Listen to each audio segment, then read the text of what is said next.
Hi YouTube, or whoever watches this. So I thought I would make a video today about my crazy labor and delivery story for this little pumpkin. It's kind of a doozy, so stick with me, but I'll try to kind of keep it short. So I, in my earlier videos kind of stated, my pregnancy was super complicated. I ended up having an abrupted placenta. I was in and out of the hospital a bunch and had a couple of long-term stays, but do that another day. So when I don't know, I was 30 weeks pregnant? Yeah. Right around there, I had my baby shower, and super excited, but the entire day I was feeling kind of crap, and I was on bed rest, so I wasn't supposed to be up a bunch, but we had a bunch of family in town, so I kind of wanted to be part of the mix, and but I was having a lot of pains, and I was kind of miserable, and that night I was teetering on going to the hospital. I was like, I don't want to go. I probably should have, but I ended up not going, and I went to my baby shower, and had an awesome baby shower. It was Dr. Seuss themed. Yes, Dr. Seuss themed. It was really fun, but as soon as the baby shower was over, as soon as people started leaving, I was like, okay, take me to the hospital. And so when we got there, they hooked me up, and I was having lots of contractions, 4 to 6 minutes. They were pretty intense, and so I had been in there before, so I had already received the preterm labor shots to develop her lungs. And so when we got there, they decided that's that. We're keeping you in from now until the end of your pregnancy. And then as the week progressed, I ended up getting a pain epidural, not a labor epidural, but a pain one, because it was excruciating, and it was miserable, and basically labor, but for my entire pregnancy. That's not exactly it, but I was always having contractions, and I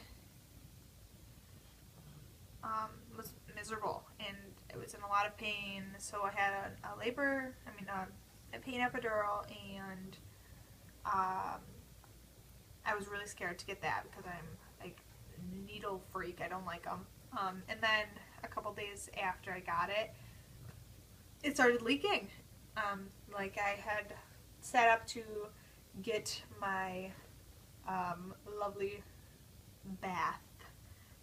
They put a shower cap on it. It's never mind. But I was like, oh, my back's wet. And I was did my water break? What was that? And it was actually my epidural leaking. And so they had to take it out, and then they were like, okay, we're going to give you a new one. And the guy who gave me it was actually a nursing student, and he clearly didn't know what he was doing. So I was screaming, and I was upset, and I wasn't all the way numb, and it was traumatic, and it didn't work. And I wasn't numb anywhere. And so then they ended up taking it out again, and I got a third one. So in my span of my stay, I had 3 epidurals. But every day I was given Dilaudid, morphine, and then sleeping medicine at night. And eventually they kind of decided, my group of doctors decided that it wasn't necessarily safe. All the medicine for the baby. What are you looking at, Pumpkin?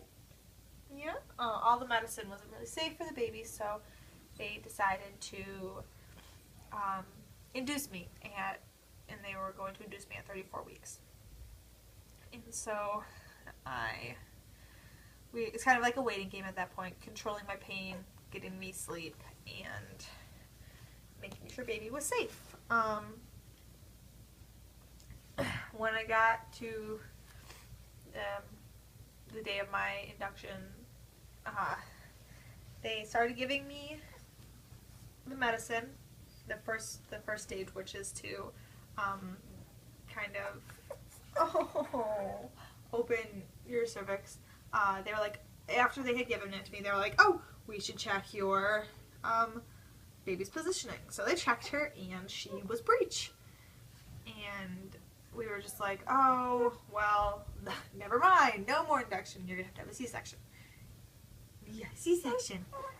And you want this? You want this?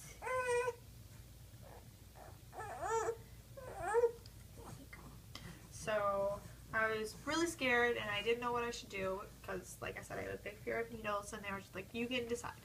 I can either wait and stay in the hospital until she decides to flip, or I would have to have a C-section that night, or that morning, really, because you have to fast for 12 hours. So after battling with the idea of it, and like, I was terrified, but I was finally like, this isn't safe for her. We're both kind of miserable. Well, I mean, I'm sure she was happy because she was swimming around in a mommy tummy, but all the medicine that I was getting wasn't exactly safe for her to keep getting. So I was just like, okay, fine, I can have the C-section. So then when they came down to check me, right before I went to my C-section the next morning, she'd flipped again. And so she was head down, and they were like, okay. So then I had to spend the rest of my induction with 2 towels wrapped up in a belly binder around my stomach.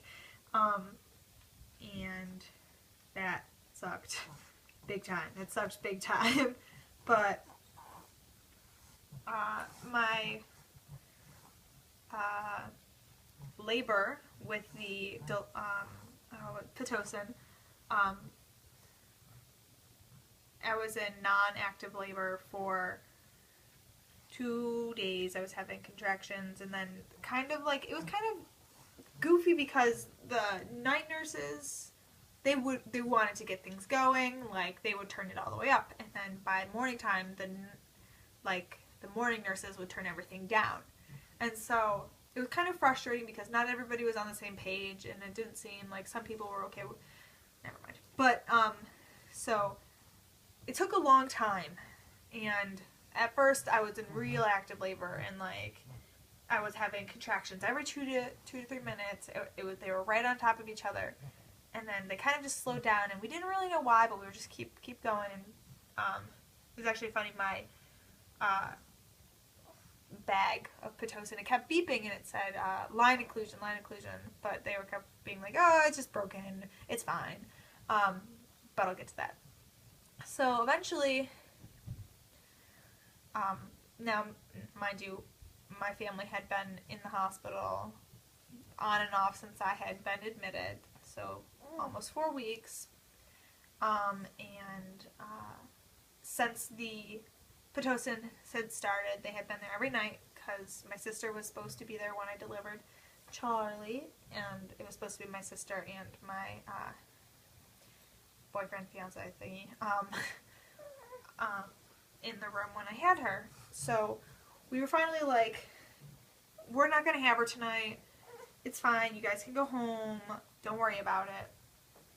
And so everybody went home, and then I was alone with Andrew, Charlie's dad. And he was like, you should get some sleep, and I did. And I was in a lot of pain that night, and I was miserable, and I was just like, I just want this to be done already. It's not going to be done. They kept checking me, and I was like, after they ballooned my cervix, I was at a 3, and I was at a 3, and I stayed at a 3. And eventually they were like, okay, we're comfortable with breaking your water, so they broke my water. And I was like, okay, and they laughed, and I was like, oh, I gotta pee. And so I went to the bathroom, and, I went pee, and then I was like, I need to push. I'm gonna have this baby now. And then the doctors were like, no, you aren't, you're fine. And I was like, no, I'm serious, I'm having this baby now. And they were just like, if you really want us to check, we'll check, but there isn't going to be much change. We just broke your water and everything will be fine. So they checked, and I was a 10 plus 2. And they were just like, wow, that was really quick. So we frantically called our family. We were just like, nobody was answering. It was like 3 o'clock in the morning. And eventually Andrew got a hold of his parents, and they were like, okay, we'll be right there. But I still didn't get a hold of my family, couldn't get a hold of my sister. The whole time I was super scared. Because I had the abruption, they said it was possible that I could need a blood transfusion, that it could cause me to bleed out. It was very scary. And Andrew was a champ. He held my hand the whole time. He was right there. But it was kind of a blur. A lot of doctors came in, and she was ready, and I pushed for 4 minutes, 5 minutes tops, and then at 4:19 in the morning, Charlie was born on September 20th, 4:19, 4:20, I don't exactly remember, in the morning, and she was 5 pounds and 3.4 ounces, and they let me hold her. She was doing good. She seemed like she was fine, and then I gave them back, and they whisked her away. They had said, because I was on all the medicine during my pregnancy, and while I was there, they had to make sure, she had to go into the nursery to make sure that she was okay, and they said it was possible that she would have a dependency on Dilaudid, which they prescribed me for the constant contractions. But yeah, that's my insane labor and delivery story. My doctors, after everything was said and done, they did see the abruption on my placenta, and they kind of labeled it also as my body basically does not like being pregnant. But it was rough. It's not fun. But all in all, I wouldn't say it was that bad, because look at this cute baby. Charlie, can you say goodnight, you two? Oh. Well, thanks for watching. Like I said, you can follow me on Instagram. My name is DanaSky22. And I'm going to feed this baby. Good night, YouTube.